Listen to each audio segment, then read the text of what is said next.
So naalala niyo po ba yung pulis na nasuntok ng PBA import na si Jamel Cornley nang magwala siya sa Quezon City nitong Marso?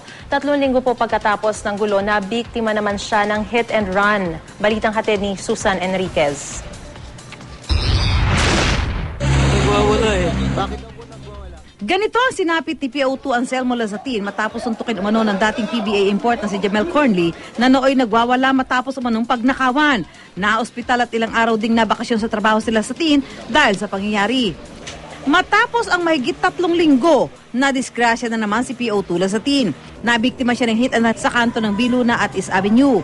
Pauwi na raw si Lazatin mula sa trabaho at sakay ng kanyang motorsiklo nang mabangga ng itim na kotseng may plakang ZNF 552. Napansin ko na may kotse na kumounterflow po na sa isip ko masasalubong niya yung kasalubong niya na ano po, na jeep. Kaya nung paabante na po kami, kumounterflow po siya, kinat niya po ako.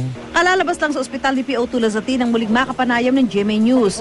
Nabali ang buto sa kaliwang balikat ni Lazatin at kailangan daw itong operahan para raw mabilis gumaling. Pero kapos daw siya sa pera. Fracture, yung kailangan ng operasyon. Eh, sabi niya po sa akin, malaking gastos to.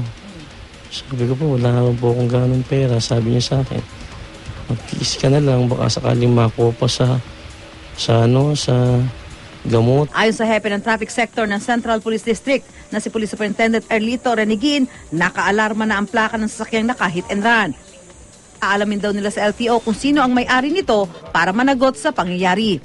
Susan Enriquez, GMA News.